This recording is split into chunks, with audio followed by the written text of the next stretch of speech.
Hey guys, welcome back. It is Big Shoulders, the video podcast about the Windy City and all things Chicago. Mm. And today's just a treat for me. I am joined by a good friend of mine and a fledgling future funk DJ. If you're a fan of the genre, we are here today with Nite Patrol, but I just call him Justin. So welcome, man. Hey, what's going on, Kyle? Thanks for having me back once again. Absolutely. We had so much fun doing the review of Fist of the North Star for Cult of Film. I'm Yeah, like, we need to do more of this. Justin yeah, is yeah, yeah. Justin is just a fun dude. He's just fun. I mean, he can't stop smiling no matter how hard we try. He's just a cool dude. And look at that hair. That hair, that's like, I mean, come on. I'm jealous, man. It's beautiful. I just Fantastic. got it. I just got it touched up too. Yeah, I got a little attached during the quarantine. Let it grow out a little bit, and Sure. I was like, man, it's been a while since I had an afro, so I decided, you know what, I need to do something with it if I'm gonna keep it. They got attached, and decided just to kind of, style it every once in a while, do a little shape up, and yeah, the fro No, it is looks great, fro is man. fro. No, Yeah, thanks. it is absolutely you. I love it. I love it when I think that was probably one of the upsides of quarantine was we all just sort of decided to experiment with our hair and our look and yeah, a lot of freshness came out of quarantine for sure, man. See, what happened was is that my brother actually said that he came up with the idea, and the thing is that this is actually supposed to be a pompadour. Oh, okay. But yeah, I was like, you know what? I like the pompadour idea, and I was all for it. I was committed to the pompadour idea, and he got a haircut when he had to go back to work, and I'm like, the heck, man! Thought we both gonna have rock, pompadours. He's Rachel, let's talk about that. just chilling for the man. I'm telling you. Yeah. So No, I'm yeah, glad you. I'm glad you kept it. It looks really great, man. yeah. Thanks a lot. Thanks a lot. And I'm oof. Mhm. I adjusted my camera here. But yeah, one of the reasons I wanted to talk to you today is because obviously Big Shoulders on the channel is a show that's really I wanted to be devoted to all things Chicago, but it I don't think it's something that the culture that is Chicago and the greatness that is Chicago obviously is inherent in the layout of our city, the architecture of our city, the food of our city, as everyone knows Mhm. who's ever been there. But it's also very much the people, and the people make the culture Mhm. of any place. And one of the things that I really, really admire about you is we had been friends before your really taken the dive into future funk and in DJing, and it's been so cool. And I have some nephews, and I have a few friends, you included, that I've watched go on this journey of, hey, you know what? I really love this thing a lot, but I'm not sure if the people who do it will be cool about me doing it. But I love it so much, I got to give it a try. And you just went for it. And I think it was the first mix you sent me, man. I was like, this guy's having second thoughts. It was so good. It was so fire. I was like, no, this guy has it. Like it was like there's you can have a passion for something, but not necessarily have a talent for it. And I guess that just makes it like a hobby or an interest. But Yeah. you're really good, man. I've loved every mix you've sent my way. I've shared your mixes with. I have a nephew who is also Yeah. a music composer. I've sent his stuff to you. He likes it. He wasn't even that familiar with future funk, but he Uh, fucked with that hard, man. So nice. yeah, and it's all your fault. So man, it's really cool to see this. And Wow. I guess we could start there. What was the genesis of where you are now with the Nite Patrol persona and doing gigs and all of that? What was the nucleus of it? What triggered it? What made you think? I guess even before that, where did it come from? Are you just a music lover in general? Um, was this anime based? Was it music based? Was it a mixture? How did it happen, man? What is your Marvel superhero origin story? Well, Kyle, I definitely want to thank you for having me, part of your show just to ask me that question because, yeah, it's been on my mind a lot. A lot of things have just been kind of happening, really quickly over the last, like, not even like just 9 months alone. And, all I can do is really just reflect and think about, where I came up with the idea, and that's something I like to tell people because I feel like it's a part of the process, a part of the current events, and it's really relevant not just to me but to a lot of the producers and organizers and other DJs that I got a chance to meet and talk to, collaborate and befriend over the last 4 years. But this really all started during the pandemic. The pandemic really just changed a lot of things for me. If you had met me like maybe a few years ago, even a decade ago, um, a lot of people had known me for wanting to pursue a passion with like, cars or racing. Mhm. I was really crazy about that stuff. And fortunately, the pandemic really kind of like hit me at a very crucial moment. Mhm. Um, because I'll put it like this, not to go too far into the past, but just around a time that like say literally 4 years ago, most of us were all kind of stuck in quarantine. Trying to figure out how we're going to make ends meet or figuring out, what the future may hold, for the country, the world. Um, for me at that time, I was planning to go back to Tokyo, Japan, to go and meet up with a friend of mine who actually worked in the car industry out there, and he was pretty much living my dream. And Mhm. he wanted me to be an apprentice to actually join him, in his part of the automobile industry, which was something I was just crazy about since I was probably 19. So, um, at that time, I was already kind of like struggling financially, but it didn't really stop me. Usually, I'm like a very go getter type of person. I never give up, and I always believe in myself and believe in my goals, all that. Um, I was actually before the pandemic, I was actually doing industrial tech as a welder. So I was actually learning how to weld, get the welding certificates, things like that. I figured that might get me closer to the racing industry as a fabricator. So I was really serious about that. And I was thinking I could probably take that trade with me back overseas and potentially maybe impress some other, car people or, other shop owners or, other mechanics, things like that. So I'm really serious about that. And unfortunately, around the time that I just returned from to America to go back to class and try to work whatever job I could to kind of maintain me for a while, the pandemic literally just kind of just destroyed the bridge while I was trying to cross it, so to speak. And it really did ruin me in a lot of ways in doing that. And it's not something I like talk about openly because everybody's all like, "Oh, you can bounce back, you can do it again." But I already put a lot of work and energy into that passion project. And to keep it simple, yeah, I got a chance to attempt to do it again, last year, but it did feel like a past tense experience. Like, okay, we're gonna honor this opportunity that we said we'd do a few years ago because the pandemic shut down the borders, weren't able to come out, weren't able to finish your school, and it we got a chance to go back and actually go back to Japan and do those things, but um, unfortunately, it wasn't like a long term thing. It was like probably just a one time thing, and that was it. So, Mhm. at that point, the window for me to probably do something really awesome, maybe get a sponsorship and find a partner to work with internationally, um, we lost that lead sadly. So, it's unfortunate, and Yeah. it kind of feels like it's the end of one dream, but I'll tell you what, it wasn't the end. It wasn't the end at all. You know, um, the real story, behind Night Patrol, it came out of, conflict, out of desperation, out of dark times, and a ray of hope in the darkest of places. I always put metaphors on it because it does feel like kind of like a comic book story, and maybe something I like to probably turn into a story someday. But long story short, I got a guard card with an unemployment check, and I was able to get a job as soon as I got the guard card.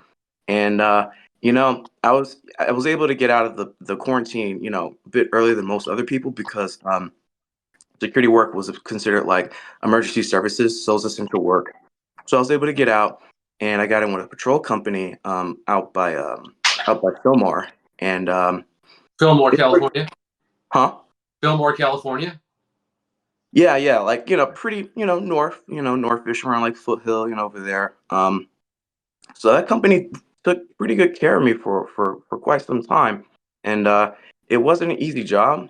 It was pretty demanding. It was a lot of hard work, but um, I was really, desperate to, get some money in my pocket and try to keep things going again. And it was an easy job. It was a lot of responsibilities. It was a lot of ground to cover in different locations. And basically checking on a lot of different either private buildings or homeowner association, communities, things like that.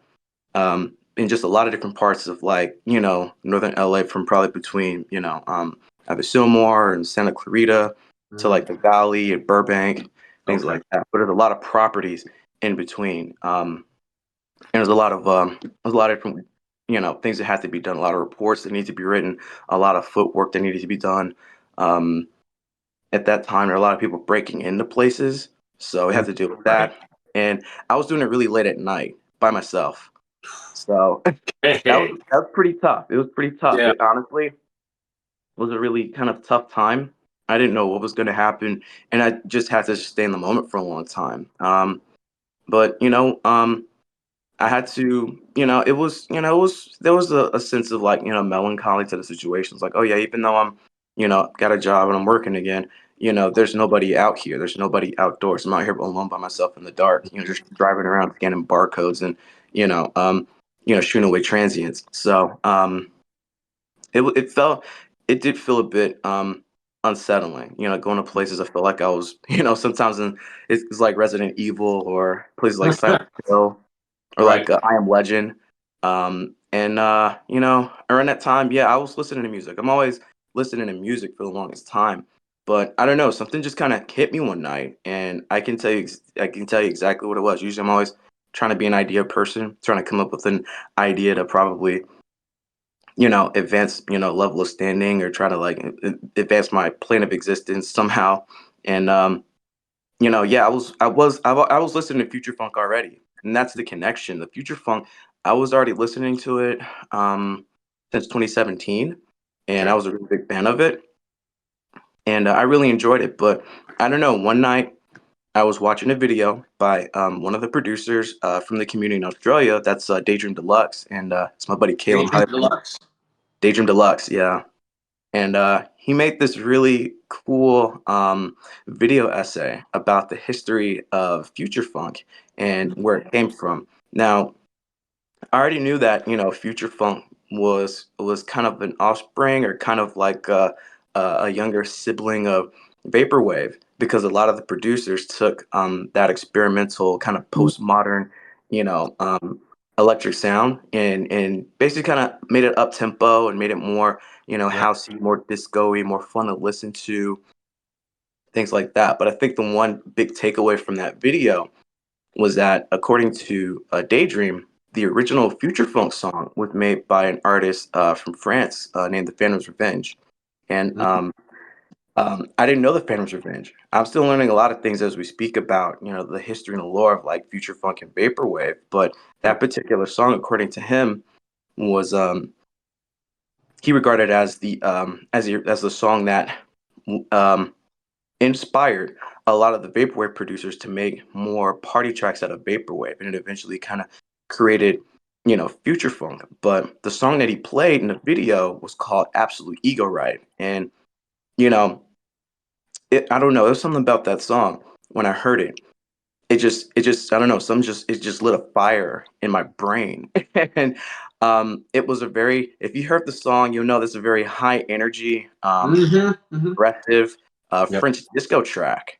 Yeah. And I don't know, I just something inside of me just kind of like just woke up, just something just dormant, something just a feeling of like excitement and joy just kind of just sprung up just somewhere in a just somewhere late at night on the road. And I'm just like, dude, this song, when you hear it, Right. and I highly recommend anybody who's watching this to please check it out because it's an awesome song.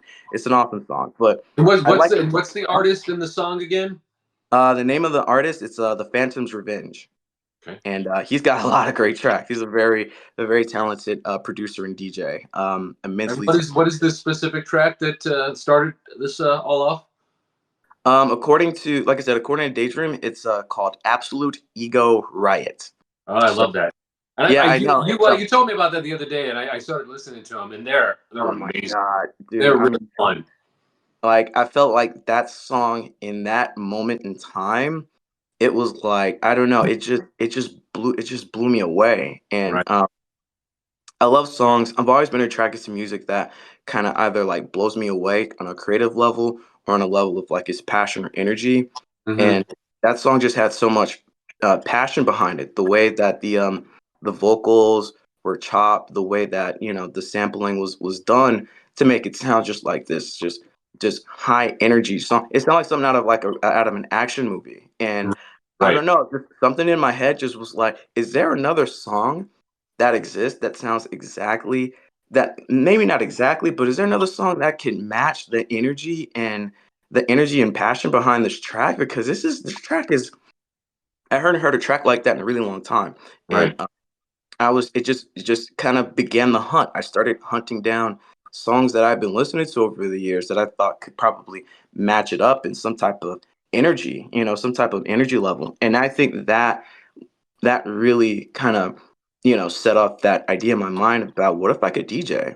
What if I could actually mix the songs? What if I could make mixtapes and actually find a way to make a mix that could blow people away? And I don't know, the wheels in the head started turning towards actually using music. um I was already thinking about other things, as far as like trying to like find a way to channel the depression of the pandemic in a way that I could do something creative. And I Hmm. was I was I was leaning towards other things. I was leaning towards like writing or acting, like voice acting. um but I don't know, the music thing, it never really occurred to me. I was like, I was like, maybe I could be a DJ. I was like, but if I could be a DJ, what would I call myself? So I was like, I don't know. Like, I'm really kind of bad with names. And I know a lot of people in the future funk community usually have just made up names. They don't call themselves like DJ this or DJ that. Right. It's just anybody just comes up with like a made up, silly cartoonish name. And I Right. was like, yeah, what if I could just come up with a name that, has a theme that kind of matches what I'm going through right now? And at first I was thinking Disco Police. I'm like, Disco Police, we could do better. That's not bad. That's not bad. You know. Yeah, I was But thinking, Night Patrol is it's so perfect, and you stand out amongst your peers in the future punk space because, like you said, you have like Daydream Deluxe, you have Vantage, you have it's more light, playful names, and yours is just boom, Night Patrol, and yeah, it it's has it has like it has, I feel like it has a good balance of kind of like, kind of like dark side, a little bit darkness yeah, to it, and at the same time a bit, light and friendly in a sense. So it sure, has a balance where it's not like it's so dark that it's just like, just brooding and serious. There is a bit sure, like, you think patrol, it's like a patrol officer is there to like help and assist and things like that. right. So you're dealing with somebody who's, there's you kind of has. I was thinking, maybe like an anti-hero vibe, I maybe. do like right. I do. Maybe. That's the thing is the look. I don't know how those of you like you'll see the cover that on this episode, the aesthetic that you've chosen also for your DJing and the Night Patrol character, the Night Patrol guy. You're out there wearing your Fabric of the Universe gear. You've got the shades on. It's so particularly unique amongst the future funk universe that I see a guy like you walk in, and it's like, fuck. It's like Arnold Schwarzenegger in the first Terminator movie walking into the tech noir disco trying to find Sarah Connor. And then as everybody's like sort of like freaking out, all of a sudden, boom, you start spinning and everybody's like, what? And dancing. So it's sort Yeah, of like I like the playing against type and then making everybody have a great time. yeah, definitely, definitely. I was thinking that, with, I say, like with the vaporwave and the future funk community, there's always these different types of like retro aesthetics. Yep. Um, and they play kind of on a duality of like both retroism and futurism. Me personally, I was born in the late 80s. So I always think about, how much of a lot of things from the 80s I actually never got a chance to experience. By the time the 80s was over, I was just, a toddler or whatever. So Right. naturally, I'm one of those millennials that's kind of nostalgic for for a lot of things that came out of the 80s, I would Sure. say, when we first discovered, future funk and city pop and vaporwave, there's just all these different like visual concepts that were old fashioned and yet at the same time intriguing because there were things I had never seen before, I Right. didn't know existed. And it just kind of like set off a whole new like love for like just old school stuff again. It just made me want to relive this time and experience I never actually got to experience myself. And you know, that was one aspect of it. Another aspect of it was trying to find an aesthetic maybe of my own that's still kind of adjacent to the others in a sense where you have like a style that is you have like say I got into tech wear because I felt like the tech wear kind of like suited the visual aesthetic of something that was futuristic, and I think about myself being a black person with a maybe kind of fancy afro, and I'm thinking, okay, Yeah, that's yeah, man. funky, and I kind of right now I'm like still working on my own personal visual aesthetic, but I like to think that this character that I'm trying to come up with, as Night Patrol is somebody who can actually go to like all these different places with their different aesthetic bases. So you think about how vaporwave has a lot of like see like a lot of Michelangelo or David, or you see like Greek statues with like some palm And trees palm or trees and like old computers like Apple yeah. IIs. Yeah, Yeah, it's a really eclectic mix of like 80s meets classical, but it's dope. Like yeah, like yeah, and there's something about it that's really neon yeah. neon clouds and stuff like that. Yeah, exactly. So you think about that particular type of visual aesthetic. Then you think about how city pop had its own visual aesthetic with a lot of things that just came out of like 80s Japan, and it's almost like you see a resonance, even though it's almost like a spectrum how a color would change, even though the colors still have hints of each other that blend before they go and do their own thing. And I was thinking about, you know, what if these were actual places like cities that somebody could actually drive to or visit? And what if Mhm. Night Patrol was that type of character that could actually, go and actually, see these type of places? Like, Mhm. I'm trying so many things, just trying to be meta with the whole, concept that, the aesthetics are not just a visual thing, but could also be kind of a physical thing as well. I like to think that driving to, listening to like a particular album, or a song could be like its own city. Like I think about how Vantage had Metro City, how Young Bay Right. had, Bay City or Bay City Rollers, or Sure. you think about Macross had, Neon City Racing, Mhm. Pop Up had Paradise City. And I was like, what if these songs or these albums actually were cities? You know what I mean? Right, And that's a right. very meta thing to think about. But I was I thinking, could what totally see you like if in like a computer generated video graphics driving in like some red top down sports car going from city to city, from the city pop city to the vaporwave city to the future funk city, to the, I don't know, to the dark synth city, like yeah, yeah. and that's sort of like your look, because it's a little bit more technical but also cool. You are sort of like, I don't know, the resident badass that rolls into these different worlds. But I really like Yeah. that. I think, and that sets you up also as someone who, if you at some point decide to take off the fabric of the universe jacket and you throw on a suit jacket or you throw Yeah, on a yeah. sweater, like you still have your look, and you Yeah. can be as versatile as you want because you travel within all of these genre worlds.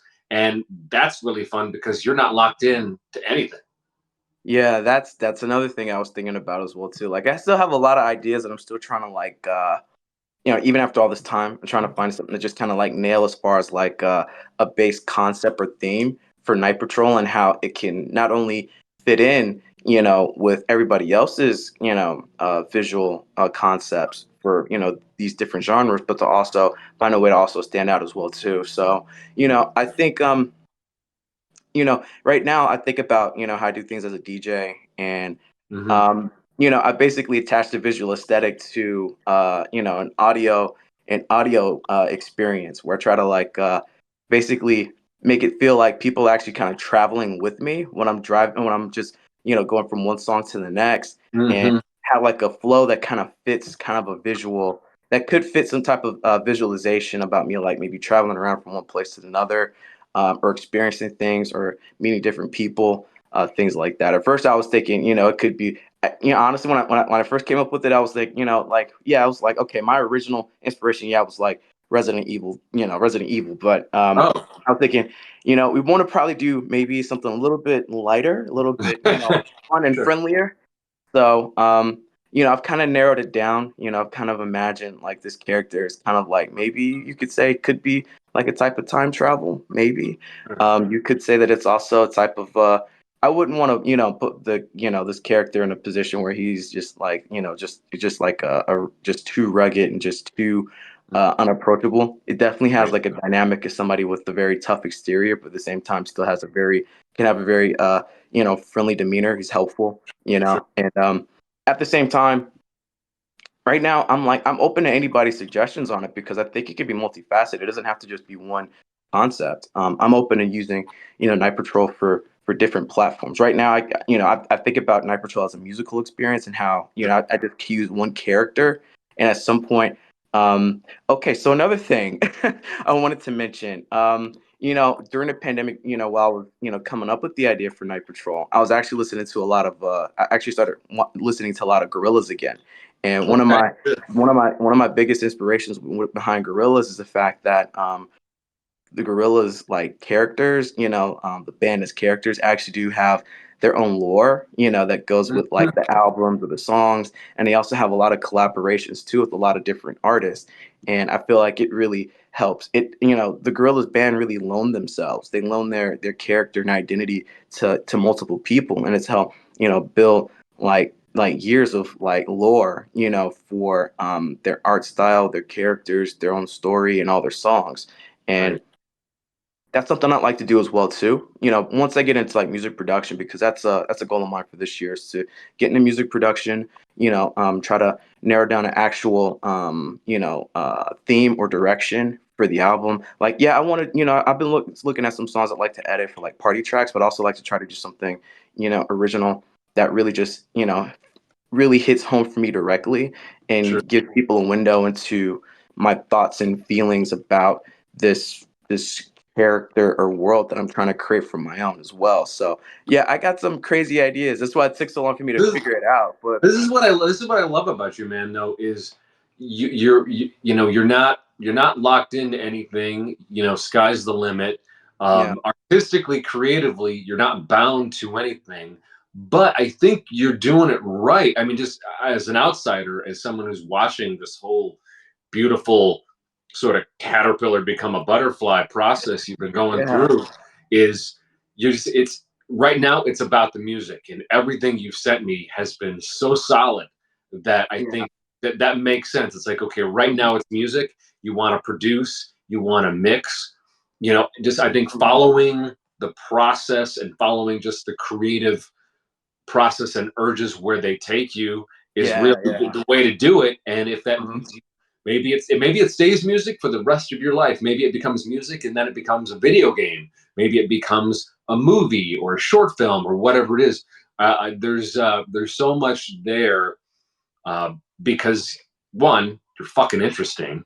Two, you have a lot of passion, and you have these sort of very eclectic interests that you're able to synthesize and boil down into this music that every time I hear it, I just feel good, and Yeah, that's yeah. something too is one thing that I think is so awesome about your origin story is all of this was really birthed out of a time that was really hard for a lot of us. I mean, so many of us had businesses destroyed, dreams sidetracked.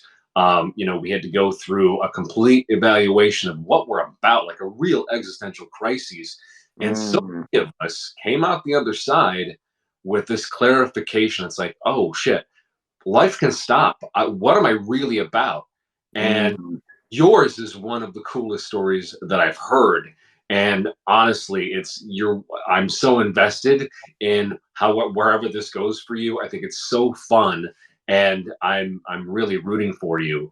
Um, yeah, man. And the fact that you're a homegrown Chicago dude as well. Um, I too, not to not to make this about me, but one of obviously some of the things that tied us together, was stuff like city pop and vaporwave and future funk. And I hear you talking about your love of these music genres. It was, I remember city pop stuff popping up on my YouTube as far back as 2010, 2011. And just I'm thinking I'm the only nerd listening to this stuff. There's because I'm a Japanophile from a long time ago. I've got about 10 years on you, in terms of life on this planet. So I did, even though I was a kid, I was marinated. My childhood was marinated in the incredible juices that were called the 80s. So Mm. it's cool for me to see a dude who, while you came out in at the tail end, you understand the power of the music, of the aesthetic, of the films, of the music videos that came out of it, because it really was just this really unique, awesome time for a lot of arts that to this day still ring true. I think it's so cool that Mm-hmm. whether you're an elder millennial, a millennial, or Gen Zer, that everyone's listening to and having full parties, concerts for city pop, for vaporwave, and future funk, which is, it's mixtures of 80s and 70s stuff, be it disco or rock or these different city pop, different genres. And I always wonder, I was thinking, why is it so powerful? Why is it that there's folks out there that maybe didn't even necessarily grow up with this stuff, or like yourself, came in like the tail end of the 80s? Why is this so powerful, and why does it resonate so hard with people? And I think it's because it is overwhelmingly positive. It is overwhelmingly, like, even if the songs are sad, even if they're like, love songs about love lost, even if there's something like that, there is there's a there's a real emotion, there's a wholesomeness, there's a goodness about it. And certainly with any of the future funk stuff, anything based in disco funk, jazz funk, and I mean, I'm a funk nut.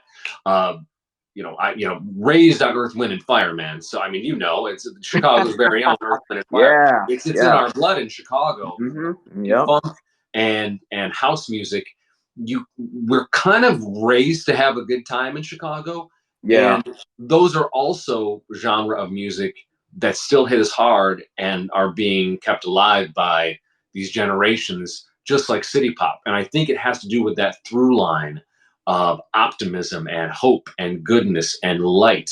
And I think that's a really, really good thing, because, we're not to get in the weeds here, but a lot of the stuff that we see on social media and we see in the news and our politics can be so dark and can be so disheartening. It's Yeah. really important to have these art forms out there that, boom, as soon as the track drops, you're out of it, and you're bopping around your living room, or you're in your car, and it completely melts those clouds of darkness. At least for me, I don't know what your thoughts are on that. No, no, that resonates perfectly. That with how I feel when it comes to like the sort of music that I like to listen to. I grew up listening to a lot of old school music, and I feel like at some point, usually the choices and the different artists that I like to listen to or different bands, it made me pay more attention to what um, you know, people were actually doing with instruments. Like a lot of people usually, a lot of people like back in Chicago and a lot of places respectively, Sure. um, usually probably stick with just the meat and potatoes, hip hop and R&B, which is fine. It's respectable. It's cool. Sure. I think for me, I ended up going in a different direction with the music that I realized was out there. If you Mhm. want to know my original song that got me number one into like electronic music, I remember. I'll just tell you right now, a lot of people don't know that. I don't even think my mom remembers, but I remember one day we're driving back from Ford City, like back in the late '90s, Ford and City Mall, man. All right, take yeah, yeah, it yeah, back. yeah, yeah, yeah. We're in the past. We were just I listened to a lot of music that she listened to. Like you think about 95.5 WNUA. She listened to a lot of Yes. like I jazz miss and WNUA. I DJ. remember the day it flipped over. I was like, how does Chicago lose its jazz station? Yeah, Yeah, it's a rough day, yeah, man. yeah. That's pretty sad. That's pretty sad because that was a big part of my childhood too. Growing up, just driving around, listening to mom play, jazz Ramsey music. Lewis, man. Yeah, yeah. Mom told me a lot about Ramsey Lewis as well too. And one thing that's really interesting too is that I didn't know this until like a few years ago, but I didn't know that he had a P Funk band. If you get a chance to listen to a song called Spider Man by Ramsey Lewis, Yeah. yeah, I'm like, you won't. The Ramsey Lewis I knew was wearing big old red glasses and a Yep. suit. You know what I mean? But the Ramsey Lewis, like I guess back in the early '70s, he had like a funk rock band, and he had this one song called Spider Man. Mom played it for me, and I'm just like, what? That's Ramsey Lewis? I'm like, it Right. was wild, Right. wild, wild, and I was like, dude, I couldn't believe it. I was like, wow, you never know who a person really is until you see how Right. young they were and see how much they changed. But anyway, yeah, I was listening to Trans Euro Express by Kraftwerk. That was the original electronic Wow. song, and I thought it Okay. was like the coolest. I thought it was the coolest song. Um, Kraftwerk. I love Kraftwerk, and I love Tangerine Dream. Those are yeah, yeah, two. yeah, Yeah, those are yeah. two German electronic bands that is just, man, they're great. Wow, Yeah, interesting, interesting, man. yeah, and it just kind of escalated. Like I can, even just bringing it back full circle with the future funk stuff. It was kind of like an evolution. Like I would say the late '90s is when I really started listening to music. But I mean, yeah, my siblings, we just watched the box, we watched a lot of hip hop and R&B, and that stuff was cool. But every once in a while, I'd see something that stood out completely different from anything else that me or the peer groups were listening to. Jamiroquai's Virtual Insanity came on. Oh, That's the year he won a Grammy, and I would see the video and I was like, this song is so cool. It sounds like stuff my mom listens to, but it's right, new and I right. liked it. And then the video would disappear for years and never see it again. Then around uh Dude, 2000, speaking of Ford City Mall, my whole thing coming up was going to the mall, mm. buying Jamiroquai CDs. I remember Mm. I once spent I Yeah. once spent an entire check. Like this was the '90s. Spending an entire because I worked at a grocery store all through high school, and Okay. so I spent my entire paycheck and I bought every Jamiroquai CD that was out. Yeah. And because like you, I think I must have caught them on MTV or I caught them somewhere, and I'm Hmm. like, it's old, it's new, but it sounds old and it's Old style. funky. Yeah. Old. Yeah. And Old I style, went, but I new. got Yeah. CDs and I put them on and I played them all from back to back. And I Hmm. was, man, like even down in Yeah. Australia, they get down. I loved it. I loved it so much. Hmm. Oh man, yeah, that takes me back. Oh my God, it takes me back to high school. Like around like high school for me, like I got in high school around 2001, so around like 9/11 and all that. But Sure. even at that time, I was discovering, Daft Punk through their discovery phase. And Yes. Jamiroquai came back with a Funk Odyssey. And Yes. this was back when MTV2, and it was only for a short time, but MTV2 actually did play a lot of music videos. Yeah. And Imagine that. Imagine that networks called music television actually playing music videos. Wow. yeah, yeah, and on Friday nights they would play, around the early 2000s. That was, I guess you could say that was kind of like the French disco and funky house era of like Sure. party music. And yeah, I caught all that. I was watching a lot of really cool videos. Crystal Method was on. DJ Shadow was on. We Wow. discovered Dirty Vegas. We discovered who's the Dirty band? Vegas. Wow. That's Yeah. a deep cut. I love them. Yeah. Yeah. Yeah. I remember them. Yes, yes, Stardust. Music sounds better with you and Oh Mojo. yeah. All those That is videos would still come on my on. my daily Yeah, workout. Stardust is in there. Absolute to Chemical this Brothers. day. Chemical Galvanized. Brothers. Yes, yeah. Oh. Oh, yeah, yeah. Galvanized, Star Guitar. Yeah, I was a big Yep. Chemical Brothers fan. Early thousands. And this is just the journey. Like, went from there after high school, moved out here to LA. I started listening to a lot of KCRW, and I felt like I just hit like an ocean of just cool music. And at that point, I discovered a lot of artists and bands that I listen to today. I listen to a lot You of like Not to independent. interrupt you. Uh, Do you remember? And it's I don't. This would have been okay. I was listening to him probably right before you went into high school. There okay. used to be, and I don't know if it's still around. I haven't bothered to look them up, but there was a station called WCRX in Chicago, and they called themselves Chicago's Underground. And Oh yeah, I heard all about they that. Yeah, played yeah. all they played was house and electronic. And God, I loved them so much. I discovered so much good stuff from them. That There's takes a me there's a back. there's a Yeah. CD. There's a group called, and I still play it. It's still in one of my playlists. There was a group called, this was late 90s, early 2000s, called Pussy 2000. So I'm not swearing. It's the name of the group. Pussy Mhm. 2000. And the name of the song is It's Gonna Be All Right. And it's a remix of another song, or they're sampling from another song. I'll Mhm. send it to you, man. It just, Yeah, sorry. yeah, please do. No, But it's okay. Yeah. WCRX, Chicago's Underground in Chicago, but also KCRW in Santa Monica, LA is another great station with Morning Becomes Eclectic. Like it's both those stations have introduced me to, like, I didn't even know Beyonce had a sister named Solange who does Mhm. this beautiful Yeah, neo soul yeah. stuff. I learned about her and Lizzo through KCRW in Yeah. Mhm. LA, and I Mhm. love them so. They do such great work. This, out there just putting up the indies, such good stuff. Oh yeah, oh yeah. I'm still in that. I'm kind of revisiting that phase just because I'd been listening to so much of like the future funk stuff for so long that I like to kind of like step out and just kind of see what's out there, who's making new stuff.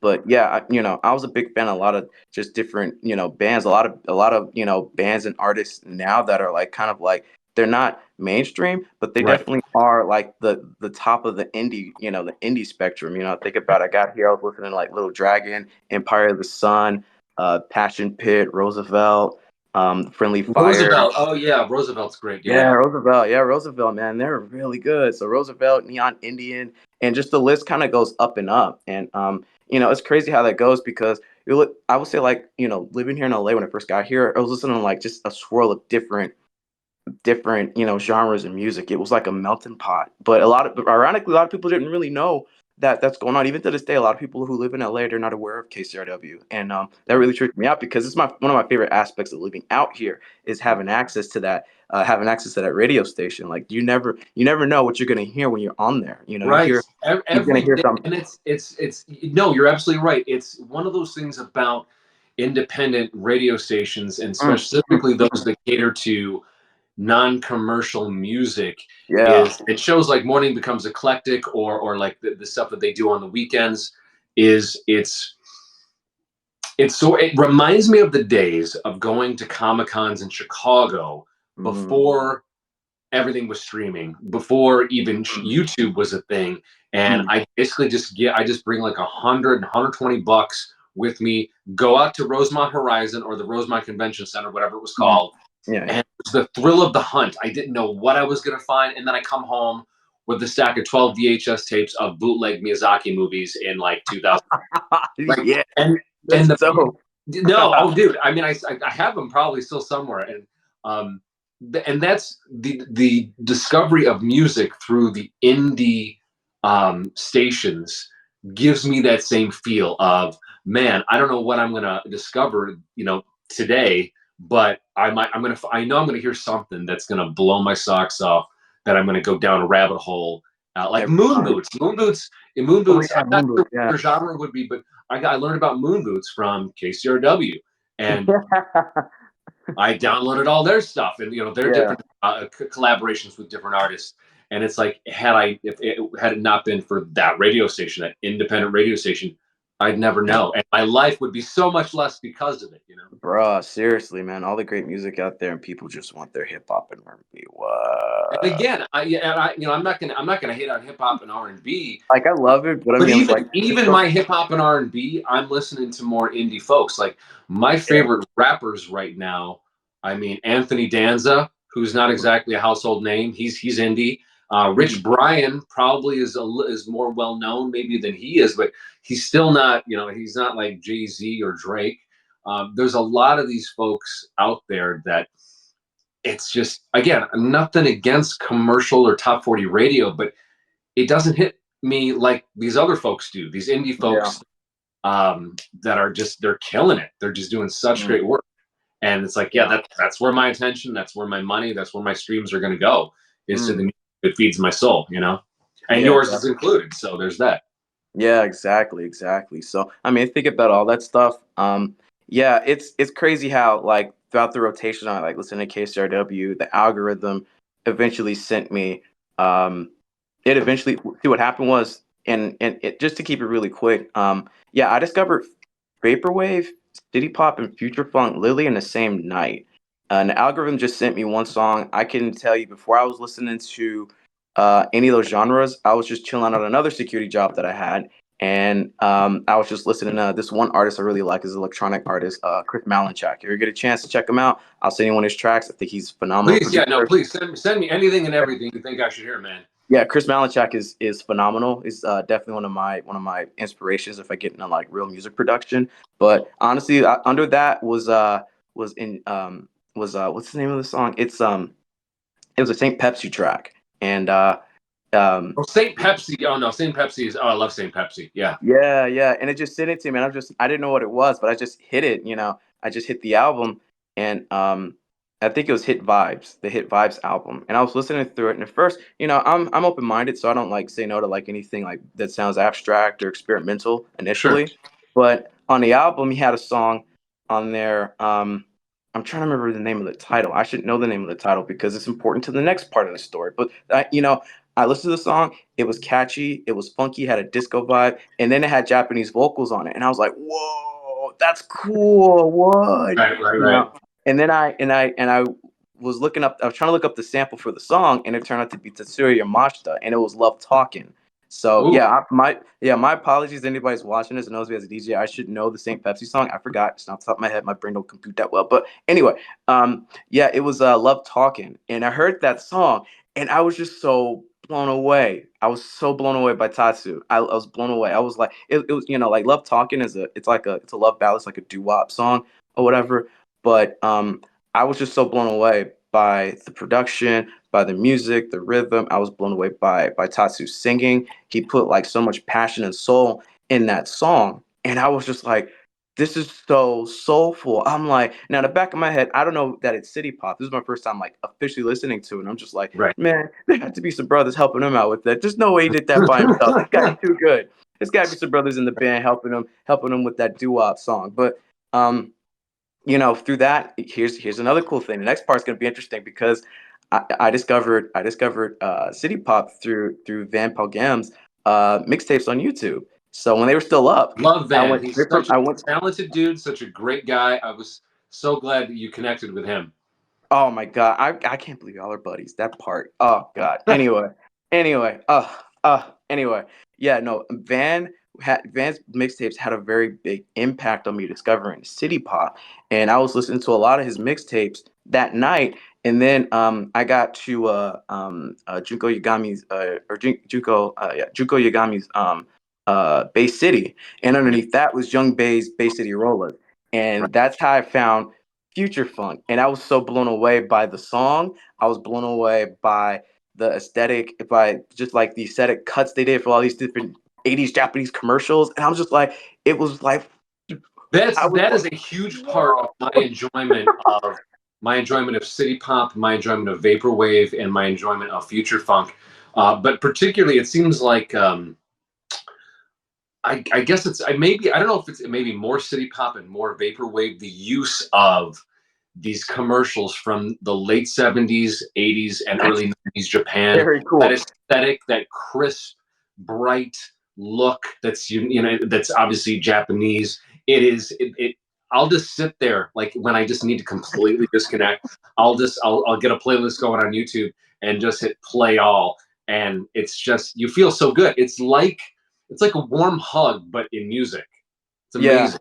exactly. And that's one of the coolest things about these different genres is that how much they cater to people who are nostalgic about the past. And I feel like there's only a select number of people. I won't say select, but there's not a lot of people that are really thinking about the past. A lot of days nowadays have so many people who are just like old things. You know what I mean? It's not Mhm. relevant, but you have a lot of people who actually do think about the past and dwell how things were different in a positive way. Right. And I feel like It wasn't all bad. There was a lot of good. There really was. yeah, exactly. And we think about, like you think about how nostalgia is celebrated in terms of like, old mediums, like either be it commercials, old TV shows or Mhm. movies old forms of entertainment, and how that's kind of done in a way where you're just kind of like getting flashes of, or getting an echo, of Sure. just different things. And that's I feel like it just has a way of just tapping into the the type nostalgia of the people. nostalgia of these things, and there's also that, for those of us, yeah, and I think it's true of anybody, like if you came up in the 80s or the 90s, when you have that nostalgia, there is that tinge of sadness of, it's like, okay, it's just an echo, it's not the real thing. Not Yeah. that I would necessarily, people say, oh, if you had a chance, would you go back to the 80s or go back to the 90s? Maybe for a day. But it's like, I have the music, I have the movies, in some ways, like some of those things, but I don't know if I want to necessarily go back and live there, because, again, to your point, every era is a mixture of good and bad. Hmm. It's easy to I over idealize a particular era or time because of the goodness that comes out of it, and again, every time has its great art, music, everything. But I don't there might be a couple places I might go back to, but I wouldn't want to stay there. For as much as we complain about today, I 90 remember I Chicago. remember growing up in the 80s and the 90s and being like, dreaming about today, dreaming, like the video phone that you and I are having right now, that I saw in Blade Runner, we're having right now. Right, The right, right. ability to stream like tons of retro anime, tons of classic film from Crunchyroll, retro, was it a Retro Crush, Criterion Oh Channel, yeah. Tubi. Yep. Like I would never give up any of that so I could go back and work my high school job, at a grocery store. Even though I'd like to go back, I love those people. I had so much fun, reading Snapple facts out under the top of the bottle. All those, good times. Okay, but Yeah, yeah, yeah. that we are living while we are living in a complex time. There was no time Mm. that was not complex. I think just social media just amplifies it. But we have to remind ourselves that we are living probably in one of the best times ever in terms of humanity. We can talk to each other across the country, across the world. We can share obscure music from city pop to whatever. I can share obscure films with friends that before, if I didn't know where to get a bootleg, I had to go find a bootleg DVD of some weird French horror film, and then make sure that it was the right region so that I could play it in my player to show my Mm. friends. I don't have to worry about that anymore. I just have to subscribe to Arrow Video or Criterion or Shutter, and then I have friends over, and we eat and we watch cool movies. So we're in and again, like the thing that you're doing right now, the thing that Van is doing, the thing that Vantage is doing, all these folks are doing, would not have been possible 20 years ago. I mean, it would have been possible, but not to the extent that it is now. And Yes, so, true. we are. It is an embarrassment of riches in a lot of ways, and I think that's just really great. You have to be careful not to over idealize the past and underplay the present, because in 10 years you and I are going to be talking about, man, do you remember, it's enjoying the present. It's so important to enjoy the present. Life Yeah. is now, live now, all that stuff. So sorry Yeah. about that. No, it's okay. No, all everything that resonates completely with me once again, and that's honestly because of what's going on with the music stuff. Um, I don't really dwell on the past anymore. I would say, in like I would say things like, the strongest memories can endure the hardest nights, and I had my fair share of tough times, and Sure. it doesn't mean anything's any easier than it was, but I feel like with this whole thing with DJing. I feel like I've tapped into a network and a market that's given me a lot of sustainable support and a lot of positive support. And I feel like I'm in the right place at the right time. And I feel like there's no better time in the present than to be in the present. I don't really think about the past anymore because I feel like I have more now You have than you have some you have more perspective. going for you. You have more to live for. So there's no reason not to live in the now. At Yeah, least that's yeah. that's how I see it, and that's sort of how I feel that it's. Yeah, I think especially once you've found footing in something that really feeds your soul, that allows you to connect with Mm, people on stuff that matters. Yeah, there is only now in a lot of ways. yeah. it feels great. Not to say that I never got any support like in the car industry. I got a lot of great support, but most of the time, and I mean it's fair. I you have to do everything on my own, which has actually become such a chore and exhausting that I don't. Hopefully nobody's saying this, but I might actually think about actually. I'm every day I'm getting closer to allowing myself the idea of actually letting go of old car projects and letting go of the idea of trying to get in that industry. And that's been a hard thing to struggle with. But honestly, I feel like where I am right now, I feel like I'm getting so much more support and just positive feedback, and I don't know, I'm just getting a lot more help than I ever thought possible. It's so much easier for me to actually market myself as a person, market my talent, and help support other people so that way they can get attention for what they do.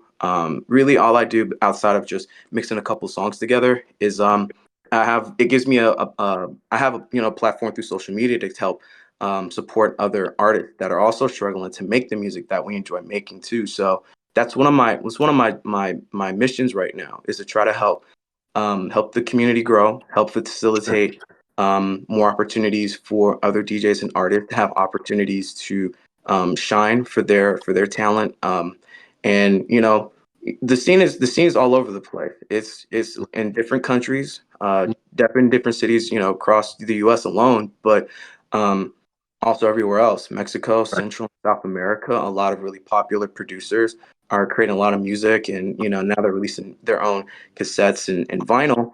And that goes in a lot of different countries. So there's still a ways to Well, go. there's, yeah, And there's love for it all over, which again would have been hard to try to pull off 15, 20 years ago. I want to go back to what you were talking about because I think it's a really, really important lesson for anybody to learn. I think no matter your background, no matter your age, that you're talking about, you're loving being involved in something that you love so much and that you enjoy, and there is all of this sort of support for your pursuit of it, your love of it, and it's one of those things that I think that you and I had, we kind of came up pretty rough in our lives, and we didn't let that stop us. We were real mm, mystic, idealistic guys that are just going for what we love, and one that's a lesson in itself.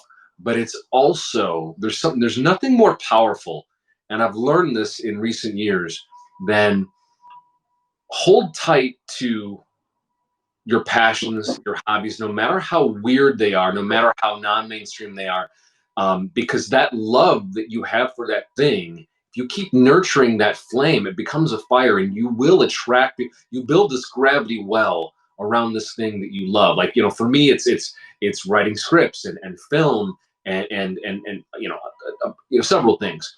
For you, it's music. Eventually, that love, if you let your love lead, which that's my motto, let your love lead, whatever it is, I like that that. will start to pull people that similarly love it into your orbit. And then suddenly you're working together, and then two people becomes a community, and a community becomes a scene. And it just feels really good to have people on the same page as you that love the same things when you kind of came up. You're 10 years older than me, or I'm 10 years older than you. So I remember being made fun of for loving anime. I remember certain members of my family um, wondering why I almost exclusively listened to black music. And coming up, listen to B103, listen to, it's like, because it's good, Wow. because the only kids at school that will talk to me are the black kids that they introduced me to this. So why, so being the odd man out, I know what Mm. that's like. And I think it's so cool that, like, and then 10 years later, your generation is having less hard of a time. And, it's like, oh yeah, you watch anime, I watch anime too. That's cool. Great improvement. And now we're all mixing music from Japanese and American disco, and then making videos from Honda commercials from the 80s mixed with anime. Yeah. All that stuff would have been so dismissed and so made fun of when I was coming up. So to Mm. watch this cultural mix and growth come full circle is so cool. And it's only because the nerds, the geeks, the otaku, the weebs held close to that which they loved. It gave birth to this brand new genres of music and these brand new scenes where people have a good time and make friends. That's the most beautiful thing I can think of. It's so awesome. Yeah, there really is an evolution when you think about, how maybe people would obscure tastes or interests um, eventually find each other, and they eventually, socialize, they get along, there's camaraderie, they organize, and they build up, and they kind of have, they facilitate, their passions for things. And it's something I've always been kind of drawn to since I was in high school. It's just kind of like drawn to things that weren't exactly on the beaten path. I was never really the type of person who would just kind of follow what everybody else was doing, because Right. I always thought that other things that were going on were more interesting than what everybody else was doing or telling me was better or more superior. The second you try to, I know for me, it's like growing up, it's like the second you step out of, you know, you step away from the peer group, opposes you, Yeah. and that's something you have to just, battle with just for life. But honestly, you think about, what it is that you're walking towards and stepping away from, and you think about the value of the things that you like and how you see yourself in those things that you like. And, it's, if it's worth, the trouble's definitely worth it. I feel like Yes. in the end of it all, end up running to people who have either the same, they basically do have, a near equal amount of love and adoration for the said thing that you like as well too. And eventually people, you know, um, associate with each other. They'll learn from each other. They'll work together in groups, and it's all for the thrill of having either things in common or being able to do things together, or seeing a potential in themselves or in other people to do something special, whatever there is that they're have in common and stuff. And that could be anything. It could be anime, it could Right. be cosplay, it could be gaming, it Mhm. could be, and right now, surprisingly and happily, music. Right. Music Right. is, nerd culture for music. That's a really cool thing. It's really cool. It's just, it's one thing right now to not only enjoy this music that I like so much and being a part of the community so much, but to actually be given all these amazing opportunities to meet all these really impressive and talented people, Right. and just being friends with them, man. Just being, just there's no ego, there's no oh, I'm better than you or you suck. It's like there's none Right. of that stuff. There's Right. everybody's extremely friendly, extremely welcoming, and you know um everybody makes everybody shine. And that part to me is like the biggest takeaway out of the past few years. I never thought for a second, after like going through so many different so many different groups, that I'm kind of used to not really being noticed or being taken seriously for any of my ideas or contributions with Mm. the future funk community and even the vaporwave community. I'm just blown away by the support. I'm blown away by people's willingness to hear what I have to say, and giving me opportunities to perform and try things. All these opportunities that I've been getting since the summer have just been, I'm still in awe. I'm in awe of every single person, because I see so many people doing so many incredible things.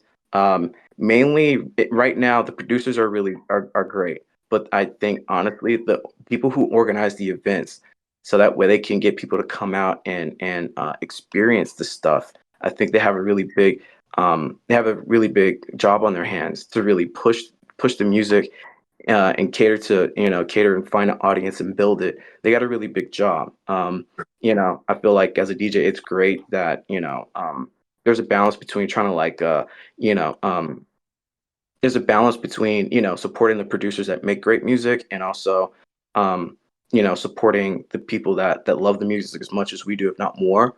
Right. To be able to put on a great show and try to do something really special with the music they already like.